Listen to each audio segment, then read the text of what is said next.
Hi you guys, welcome to the new school year. Miss Fry and I are doing a little bit of a different strategy this year where we use videos to explain the concepts to you, and then you'll be going to your reading and writing stations to practice the concepts that we explain to you.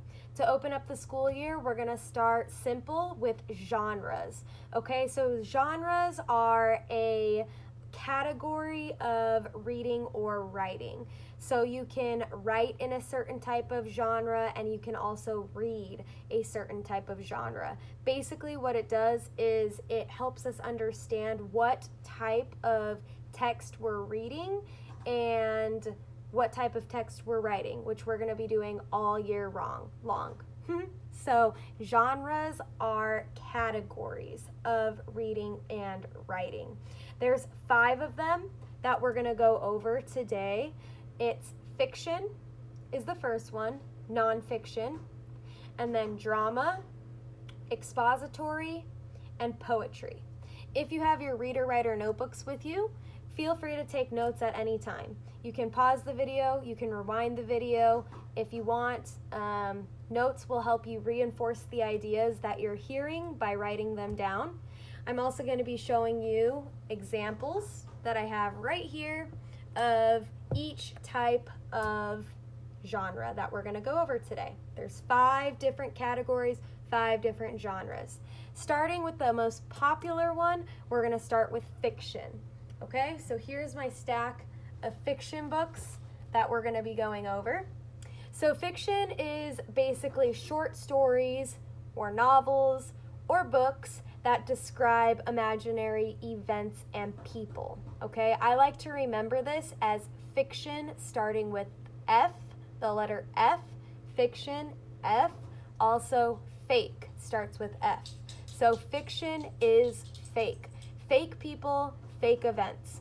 Okay, you usually have a narrator, you usually have to use your imagination, and we think of fiction most commonly in children's books and stories like The Little Red Riding Hood or The Story of the 3 Little Pigs. Those are fictional stories, okay? Some fiction examples that are some may be familiar to you, some not. Twilight, okay? Very popular. They became movies, and they were very popular when I was in high school. I read the whole series. You know it's fake because there's vampires in there, and vampires aren't real. You have to imagine everything. The next one is a very popular fictional author named John Green. He wrote this book titled Looking for Alaska. I believe it's his most popular. Not 100% sure on that, but you can see it won an award. Okay, and it says, Miles Pudge Halter's whole existence has been one big non-event, and his obsession with famous last words has only made him crave the great perhaps even more. He heads off to the sometimes crazy, possibly unstable, and anything but boring world of Culver Creek boarding school, and his life becomes the opposite of safe, because down the hall is Alaska Young, the gorgeous, clever, funny, self-destructive, screwed up, and utterly fascinating Alaska Young, who is an event unto herself. She pulls Pudge into her world, launches him into the great perhaps, and steals his heart. Okay, so this book is all about adventure and love and friendship. It's a really great one. I loved it. Highly recommend.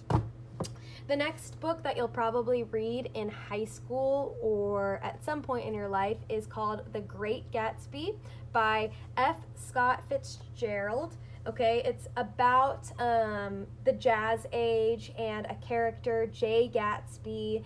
It has a love story in there. It has like historical events circulated into the story, but it is fiction. It is a fake story. The next one, which most people are very familiar with, is Harry Potter. So the Harry Potter series, all fiction. It involves magic, wizards, running into walls and not like crashing and dying. All of that is fake, so you know it's fiction, not real, imagined. One that we're going to be going over this year is Bronx Masquerade. There's 18 different high school student stories in here, but they're all made up. Even though they seem relatable and they could happen in real life, they didn't actually happen. And finally, Sandra Cisneros' The House on Mango Street. This is a remarkable story of Esperanza Cordero. It's a story of a young Latina girl growing up in Chicago. Okay, so this is a very popular book that we might be studying some of the vignettes out of it first or throughout the year. They have short little chapters that add up to a whole story, and we might be studying some of this year. Fiction. The next one is nonfiction. So nonfiction is the opposite of fiction. Nonfiction is based on facts, real events, or real people. This could be a biography. This could be a history or a retelling of a story that happened in real life.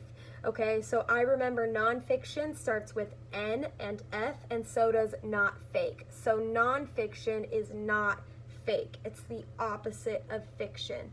Okay, so one nonfiction book that I'm reading right now is the book Becoming by Michelle Obama. It's a great book. It takes about 20 hours for her to read it to you on Audible.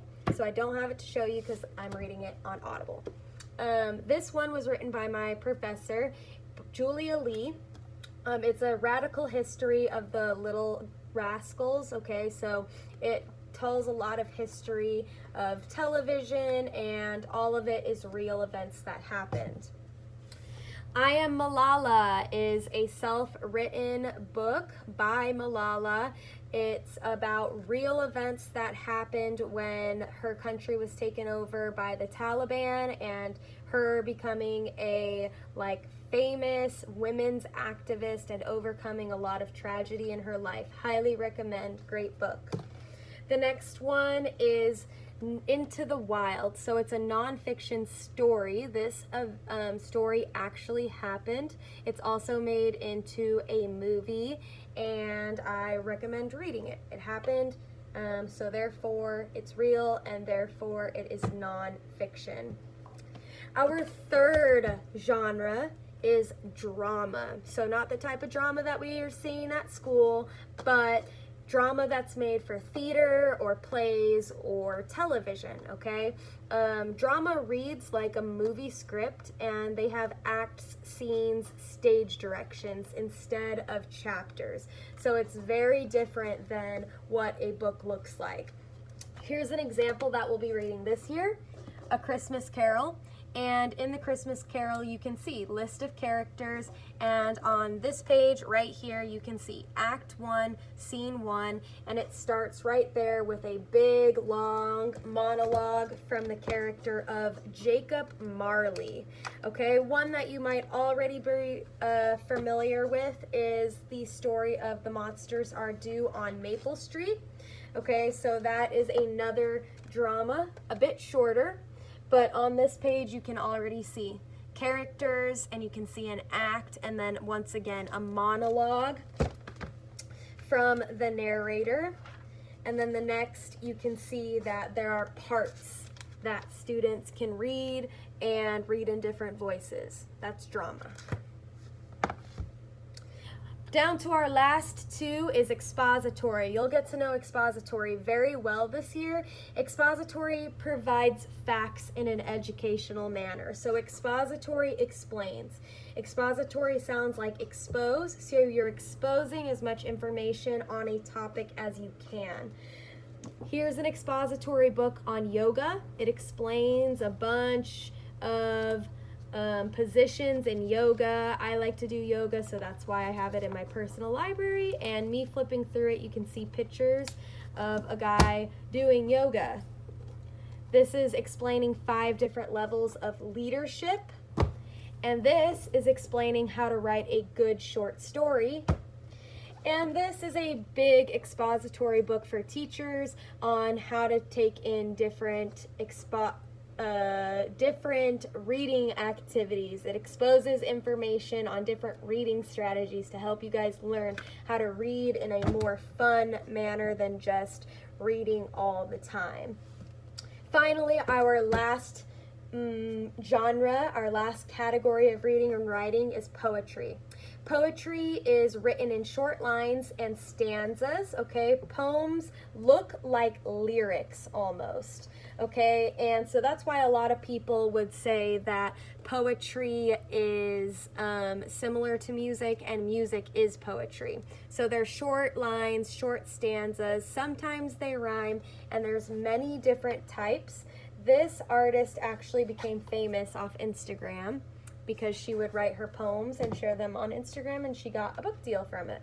This one is written by my aunt, Karen Crago. It's called No More Milk, and as you can see, they look very different than any other type of book that we've seen so far. Short lines, stanzas broken up, and they can rhyme or they may not.